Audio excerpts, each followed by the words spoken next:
Hola a todas, hola a todos, hola a todes. En este vídeo voy a intentar daros algunas claves que espero que sean enriquecedoras y que os ayuden a la escritura, concretamente a la escritura filosófica, y me voy a referir al ensayo. Por tanto, voy a intentar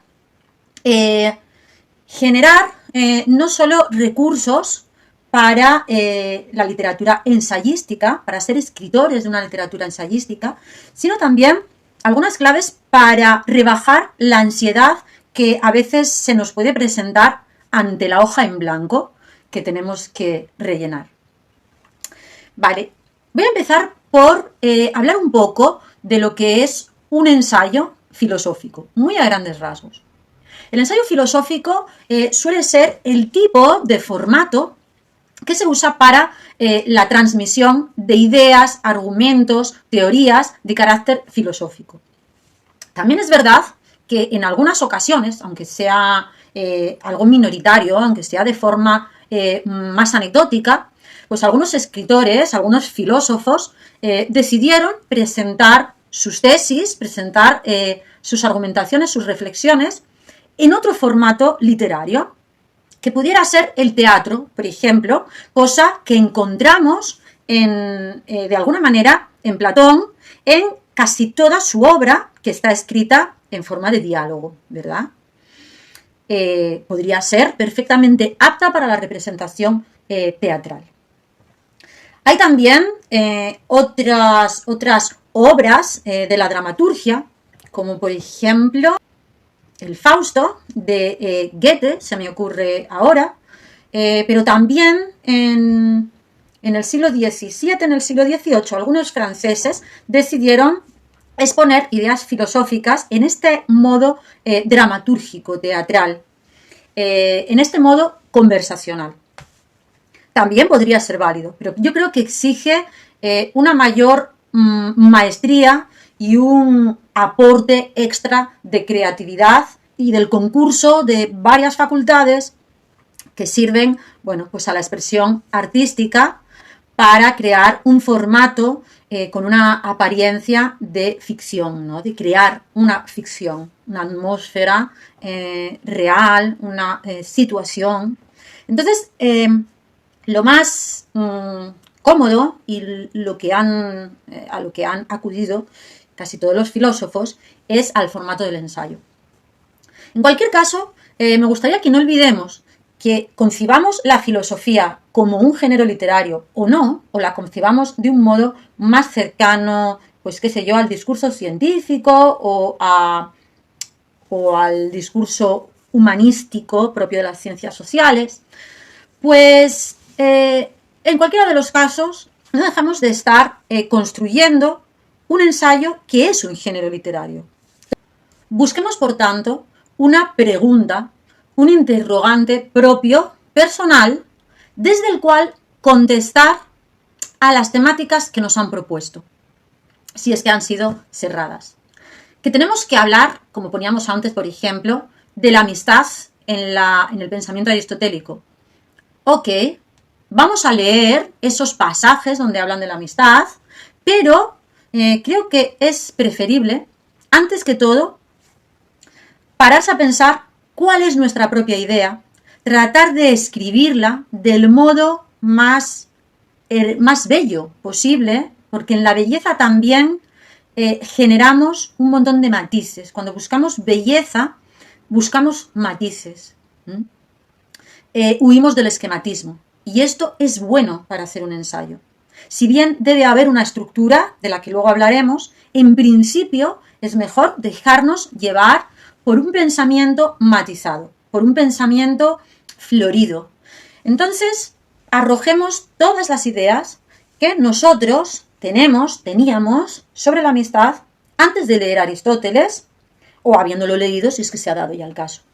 Es decir, intentemos hacernos preguntas para que la lectura en primera mano o la lectura en segunda ocasión de ese libro, de ese artículo o de ese conjunto de textos sobre los que tenemos que trabajar y que tenemos que de alguna manera exponer, pero a nuestro modo, vayan a ser leídos y vayan a ser perseguidos desde una inquietud particular. desde un ángulo concreto que es el nuestro, desde una perspectiva propia, desde unas preocupaciones propias. Esas preocupaciones propias van a hablar no solo de nosotros, sino que también van a conseguir que el lector se identifique de algún modo con el discurso que estamos a punto de vertir en nuestro escrito. ¿Por qué? Porque cómo a cada uno le preocupa la amistad o cualquier otro tema va a depender mucho de la cultura en la que ha vivido, de la época, de la televisión en la que se ha educado también, del cine, de las series, de los noticieros, de los juegos en los que haya participado, de las artes o deportes y de toda la comunidad que ha conocido a través de esa afición. Nos va a dar, por tanto, una tierra. Vamos a hablar desde una tierra, vamos a hablar desde nosotros mismos, pero al hablar desde nosotros mismos vamos a encontrar también una comunidad y un lector mucho más receptivo a lo que le podamos decir. Un lector que junto con nosotros va a poder hacerse esas preguntas, seguramente con algunas de ellas se identifica y eso genera ya una confortabilidad, ¿no? El hecho de ser capaces de formular un interrogante propio, el hecho de poder llegar a proponerlo, va a resultar terapéutico para nosotros, porque vamos a sublimar, a reorientar un problema que quizá en la vida cotidiana nos preocupa, nos angustia o nos emociona, ¿verdad? Pero vamos a poder hablar desde ahí y vamos a poder compartir esa emoción. A su vez, el lector, si en lugar de escuchar una chapa escolar sin más sobre un motivo, la amistad en Aristóteles o lo que fuera, si en vez de escuchar no sé, como un ladrillo que le viene impuesto por el que no preguntó, si en lugar de eso estamos haciéndolo partícipe de una preocupación nuestra, en la mayor parte de los casos vamos a encontrar del otro lado ya una identificación con esas preguntas. Incluso, si tenemos mucho éxito en nuestra empresa, ese lector va a empatizar tanto que va a tener la sensación de que esas inquietudes rondaban en su cabeza o de algún modo estaban en su cuerpo, pero no las había sabido expresar. Y si tenemos, como digo, mucho éxito a la hora de transmitir, ¿no?, de introducir a la otra persona con esos interrogantes nuestros en la temática, pues bueno, va a notar ese lector cómo de algún modo le están leyendo la mente, ¿no? Cómo de algún modo lo están acompañando y lo están invitando a poner con palabras, a poner en el lenguaje una sensación que ya había tenido, pero en la que no había reparado, o de la que no había hablado, o si había hablado, no había logrado hallar tal serenidad como es la propia de la introducción en un ensayo. Ese en el mejor de los casos. En cualquiera de ellos va a resultar mucho más agradable convocar a los lectores a través de una pregunta que hacerlos leer algo que no han solicitado y que no parece estar contestando a la inquietud de absolutamente ninguna persona. Es decir, trabajar con un interrogante propio es como trabajar con el otro. Es como suponer que ese interrogante que yo tengo es un interrogante al que seguramente han llegado también otras personas, entre ellos nuestros lectores, lo hayan sabido comunicar de esta manera o no, o plantear desde el punto de vista nuestro o no, pero de algún modo estamos dando la sensación de que recogemos inquietudes humanas, recogemos inquietudes y ese otro discurso que les vamos a presentar y con el cual intentamos responder o reformular estas preguntas o redirigirlas, no va a ser la contestación no va a ser un ejercicio de erudición sin más o un ejercicio de expresión que nadie nos solicitó. Visteis que en la oralidad es bastante desagradable que alguien se ponga a hablarnos de cualquier cosa, de un interés propio que tiene, sin que le hayamos preguntado, ¿verdad? Sobre todo si va a ocupar demasiado de nuestro tiempo. Porque parece que no está hablando con nosotros o que no le importan nuestros intereses. Lo que nos resulta agradable es que alguien nos hable interpelándonos, buscando una inquietud común, a partir de la cual lo que venga después, todas las explicaciones que se vayan a dar, estén justificadas, estén, aunque sea inconscientemente, aunque sea sutilmente, solicitadas. Es muy importante producir esta sensación. Vamos a contestar a problemas, a inquietudes que pueden ser comunes a ti y a mí, lector-escritor, que están en la mente de las personas, que están en la atmósfera de las preocupaciones humanas y que vamos a darles un tratamiento particular y vamos a intentar que el ensayo, tal y como prosigue, responda a esta pregunta que nos hemos hecho. Bueno, por estas mismas razones, yo recomiendo mucho no demorar la escritura, no esperar a haber leído libros y libros, artículos y artículos sobre la cuestión que vamos a tratar para después escribir. ¿Por qué? Porque esto nos provoca un montón de ansiedad. Esto hace que la temática que vamos a reproponer nos parezca inabordable, nos parezca desbordante. Va a contribuir a la perniciosa tendencia a querer dar cuenta de todo lo que hemos leído. Parece una causa noble transmitirle al otro una especie de resumen, de recensión de todas las cosas que nosotros hemos leído y así, pues bueno, facilitarles la comprensión de este asunto o evitarles ese tiempo de trabajo que nosotros hemos empleado. Pero al final, este tipo de trabajos hechos como una especie de corta y pega para poder dar cuenta de todo lo que hemos leído, son trabajos sin alma, son ensayos sin alma, que no dicen nada nuevo y que hay miles circulando por internet, ¿no? Resúmenes de libros y sobre todo si son libros clásicos o que forman parte de una tradición, va a haber miles de resúmenes. Entonces lo interesante no es eso, lo interesante es mostrar, sí, un recorrido de las lecturas que hemos hecho, pero un recorrido dentro de un horizonte, dentro de un marco que nosotros hemos diseñado, dentro de un contexto en el que esas lecturas van a tener un hilo, van a tener un cuerpo, van a tener alma, como decía antes, ¿no? La pregunta o las preguntas que hemos de formular al principio van a darnos la guía para dar ese hilo y ese cuerpo a nuestro texto.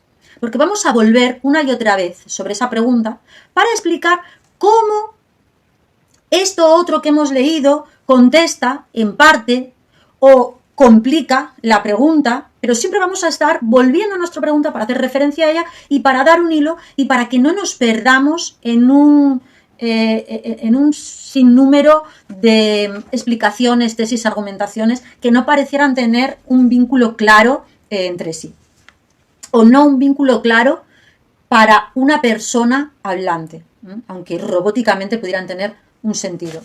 Entonces, por un lado, para no caer en esa tentación, vamos a escribir nuestras primeras ideas, nuestras preconcepciones incluso, nuestras preguntas, nuestras inquietudes, de la forma más detallada y bella posible. Como si uno estuviera escribiendo un diario de vida. O como si uno estuviera escribiendo una carta a alguien que le importa, a alguien cuya opinión, cuyo parecer, cuya imagen de nosotros nos importa. De esta manera vamos a lograr también no tener esa sensación de vacío, de ansiedad a la hora de escribir. Porque ya vamos a empezar escribiendo y vamos a ir escribiendo y leyendo de forma alternativa. Vamos a plantear nuestras ideas y luego las vamos a reformular gracias a esos otros filósofos que vamos leyendo, las vamos a contestar gracias a esos libros que están en nuestra lectura obligatoria, vamos a ir dialogando con ellos, vamos a ir quizá debatiendo con ellos, vamos a ir explicándolos a nosotros mismos, digiriéndolos, pasándolos a otros códigos lingüísticos, además de los códigos que ellos nos han aportado y del léxico y vocabulario filosófico que ellos nos han aportado, pero vamos también a formularlos en otros códigos. Vamos a explicarlos de muchas maneras. Vamos a mostrarlos como algo reelaborado. Vamos a ir escribiendo, parándonos, leyendo, descubriendo en esas lecturas nuevas formas de reproponer nuestro problema, descubriendo preguntas en las que podemos a su vez descomponer nuestra pregunta original. Vamos a ir buscando citas que acompañen nuestro pensamiento. La cita no es un argumento en sí mismo, ¿no? La cita la usamos cuando aquello que estamos explicando queda bien expresado, queda bien reformulado. No vamos a utilizar la cita para que suplante nuestro pensamiento. Vamos a utilizar la cita para que nos acompañe.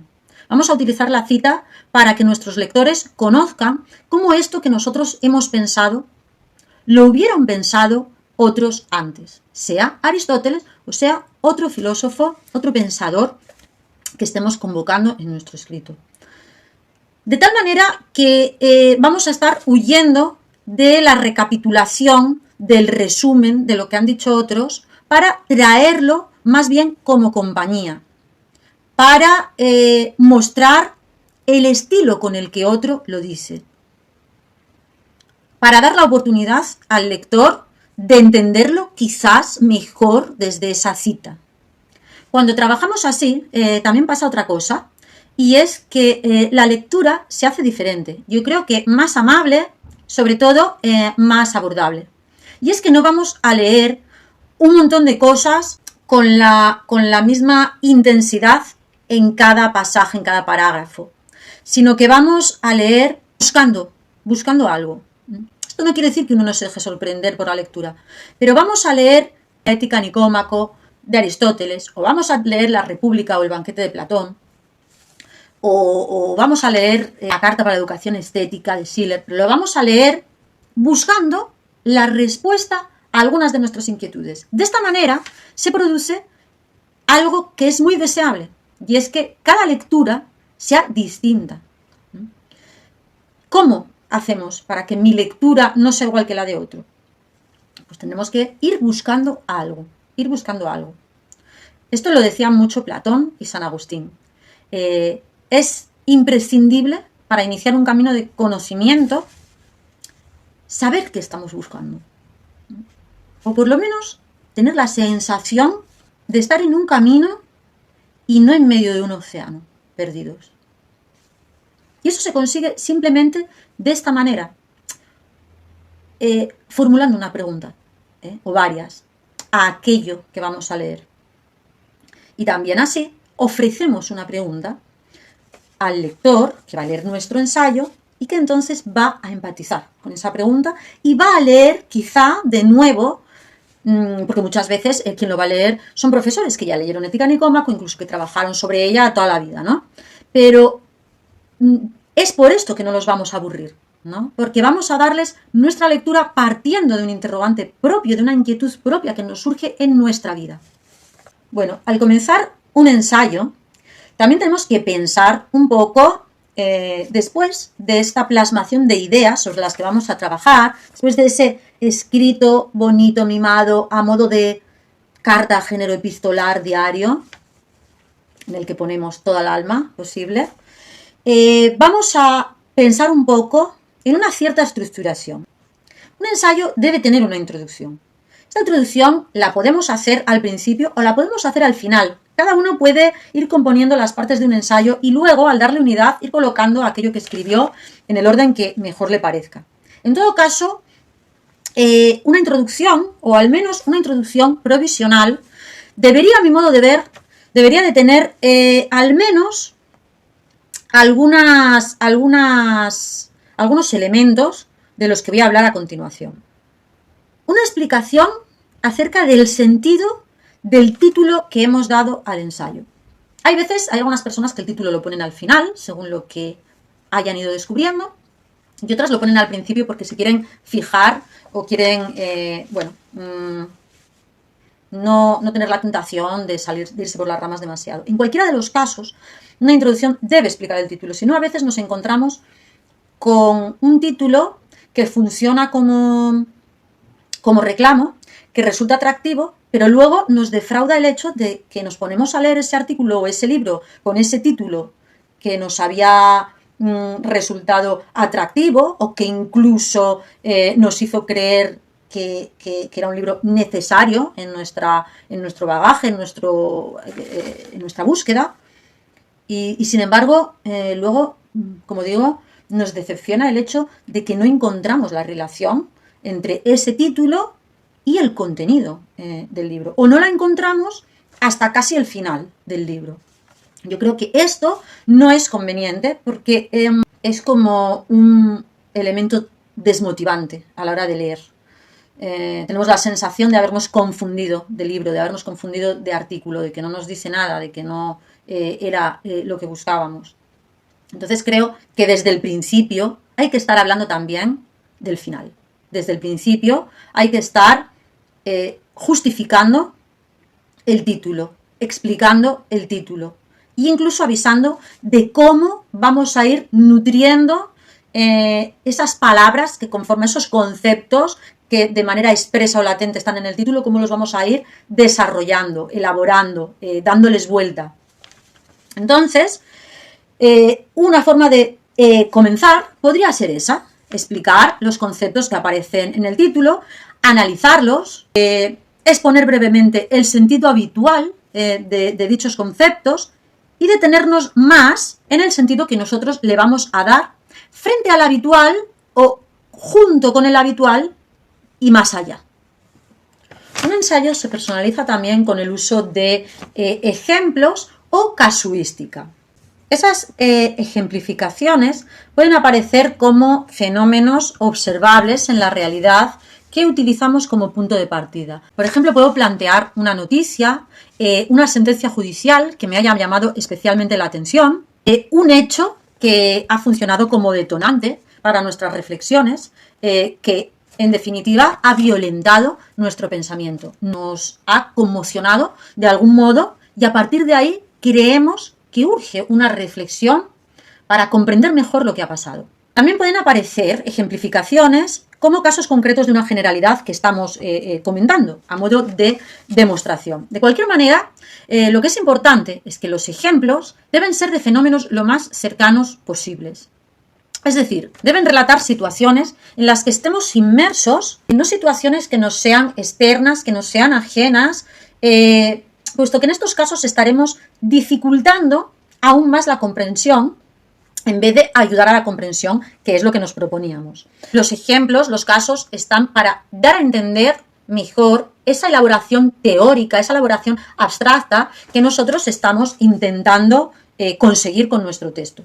si ponemos ejemplos de situaciones que no nos resultan nada familiares, que son externas, que son, por ejemplo, cosas que ocurren en otras culturas, en otros países, además de que nos haría caer seguramente en posiciones xenófobas o en posiciones etnocéntricas, o en posiciones maniqueas, pues además de eso no van a servir de ejemplo, puesto que ya no nos aterrizan, no son ejemplos que nos sirvan para aterrizar, para pensar esta abstracción que estamos proponiendo desde nuestras carnes, sino que son ejemplos que ya van a venir en forma de teoría, en el mejor de los casos, ¿no? Y que vamos a también a tener que explicar por qué lo entendemos así, quién nos lo ha contado de ese modo, y entonces estaríamos haciendo teoría de la teoría. Estamos moviéndonos en un plano discursivo y abstracto todo el tiempo. Si queremos usar ejemplos para aterrizar, para ubicarnos, para identificarnos, para que el lector también halle como una complicidad con nosotros, tendremos que usar ejemplos y situaciones que nos sean familiares, que nos sean cercanas. Con esto vamos a también pasar a hablar un poco del sentido crítico. Hace falta sentido crítico para un ensayo, pero sentido crítico es justamente lo contrario del prejuicio.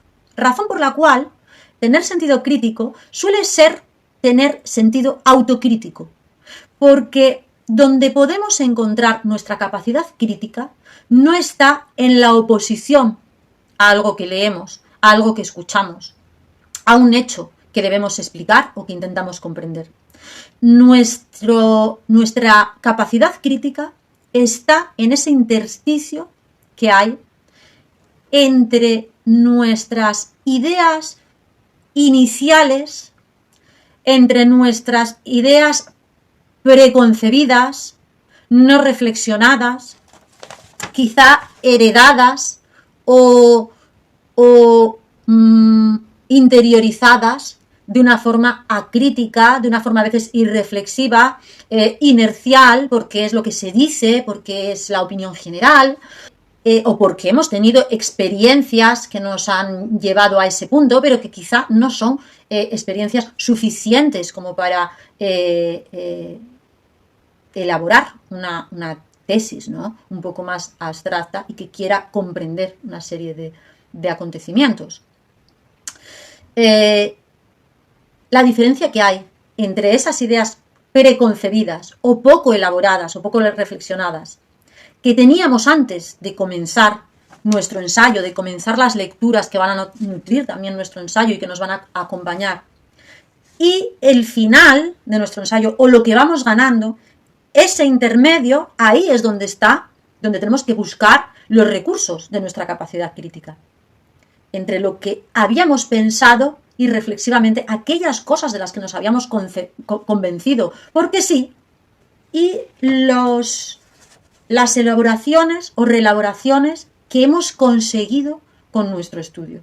La crítica, al final, es siempre una autocrítica. En un ensayo estamos inevitablemente valorando. Si no, no sería un ensayo, sino que sería otro género literario en el mejor de los casos. Se exige valoración, pero esa valoración tiene que ser documentada. Es decir, no podemos valorar fenómenos que desconocemos. Tener sentido crítico es todo lo contrario de ser prejuicioso. Ser crítico viene a ser lo mismo que ser autocrítico. Por ello, vamos a poner en cuestión nuestros propios hábitos y costumbres antes de ponernos a criticar las de otros países, las de otras culturas o las de otros colectivos a los que no pertenecemos. Vamos a reflexionar acerca de nuestras ideas preconcebidas, como decíamos antes, o aquellas que circulan muy masivamente en nuestro entorno. Vamos a poner en cuestión el sentido común y vamos a poner en cuestión las ideas demasiado tópicas, demasiado manidas. Vamos a poner un poco en cuestión las ideas que escuchamos continuamente en las barras de los bares. Vamos a hablar de nosotros, de nuestro entorno. Vamos a tratar de poner en cuestión primero aquello que nos es familiar o aquello que ha formado incluso parte de nuestro ideario, antes que poner en cuestión costumbres o ideas o discursos que nos resultan muy ajenos, de los que no conocemos un contexto que pueda darles un sentido. Y si hablamos de otras culturas, preguntándonos por qué pensamos eso de ellas, qué es lo que nos ha llevado a juzgarlas así, realmente las conocemos, conocemos sus costumbres, sus valores, su moralidad, el sentido de sus hábitos, lo conocemos con cierta profundidad, nos hemos informado, los hemos leído a ellos de primera mano o hemos estado leyendo simplemente a personas de nuestro mismo entorno o cultura que hacen críticas a esos lugares o culturas lejanas, ya en el espacio, ya en los modos de vida, ¿no? No estaremos repitiendo tópicos y prejuicios construidos desde los intereses de nuestros estados, de nuestras familias, de nuestros medios de comunicación. Conocemos el contexto, el origen histórico de esos fenómenos de culturas ajenas o hablamos desde la ignorancia. Queremos hacer alusión, porque nos parece que facilita mucho la comprensión, una comparativa cultural entre costumbres o entre ideas. Partamos siempre de cómo hemos recibido nosotros al otro, cómo hemos recibido esa cultura que es diversa, que es heterogénea con respecto a nuestra propia formación. Vamos a partir de la idea de que no podemos hablar de ella como vivencia propia. Entonces, planteémonos estas cuestiones. Es muy importante no plagiar. No solo porque sea un delito, sino porque vamos a intentar defender nuestra dignidad y nuestro amor propio. Vamos a aprovechar esas pocas oportunidades que nos dan las instituciones académicas para expresarnos. Casi siempre nos están obligando a repetir discursos, a memorizar. Muy pocas veces nos dan la oportunidad de expresar mediante un ensayo de la forma que sea la manera en la que nosotros hemos recibido, nos hemos interrogado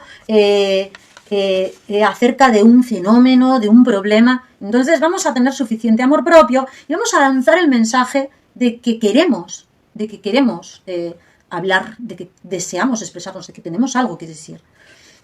Además, por una propia cuestión de pragmatismo académico, pues existen ya muchas aplicaciones, como Turnitin, por ejemplo, pero también otras, que en 5 minutos no tenemos más que meter un texto y en 5 minutos nos da el porcentaje de plagio, porque lee muy rápidamente todo lo que hay en Internet. Lo que hay en Internet es prácticamente todas las obras clásicas, las menos clásicas, están en forma de PDF, están en forma de podcast, están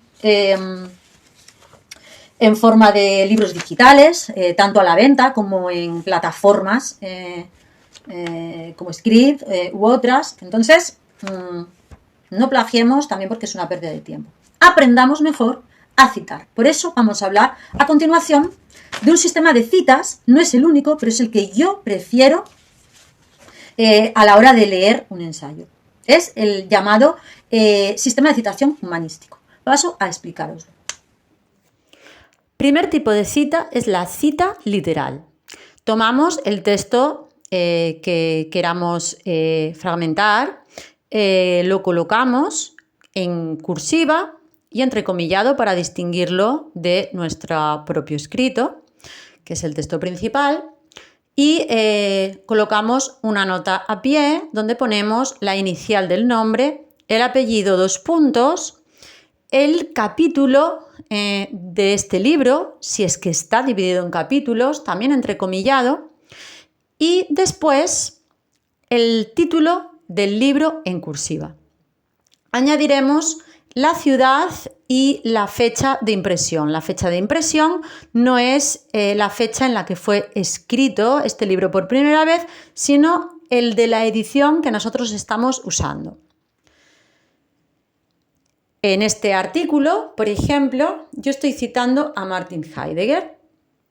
Si a continuación la siguiente cita pertenece al mismo libro y misma página, no hace falta que volvamos a poner toda la información, sino que utilizamos la expresión ibidem también en una nota a pie, y eso significa que es mismo libro y misma página. La siguiente cita también es una cita literal, pero en este caso de otro pensador, Antonio Pérez Quintana, y como veis sigo el mismo criterio. La siguiente, la que aparece como nota número 11, corresponde a una cita no literal. En este caso usamos una idea que hemos encontrado en un libro o en varios Y también, para no cometer un plagio, vamos a especificar de dónde la hemos sacado. En este caso, hacemos la nota exactamente igual, solo que en el texto principal, pues estamos explicando en lugar de citando literalmente. En la siguiente voy a usar otra vez al mismo autor y la misma obra, pero ya no son de la misma página y no van seguidas. De nuevo, coloco M. Heidegger, el título de la obra, capítulo si correspondiera, y para no tener que decir el lugar, editorial, año de edición, pongo ob cit, obra citada, y la página. Que acto seguido quiero seguir citando, ya sea de forma literal, ya sea de forma reformulada, el mismo autor y la misma obra. Colocaré la expresión ibid y la página.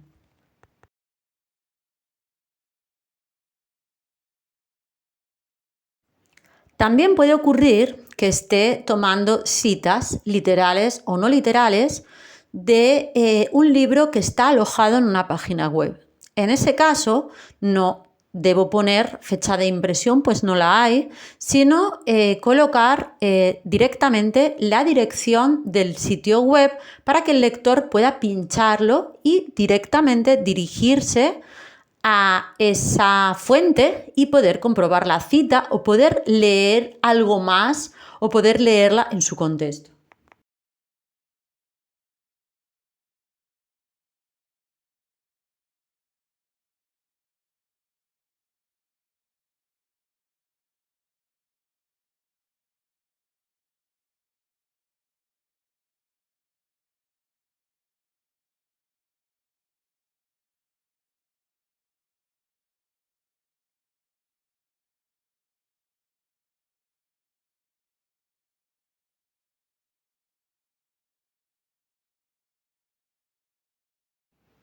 Finalmente, vamos a ver la tercera forma de cita, que es muy interesante para poder dar cuenta de las lecturas que hemos hecho y que, sin embargo, no vamos a usar para nuestra exposición.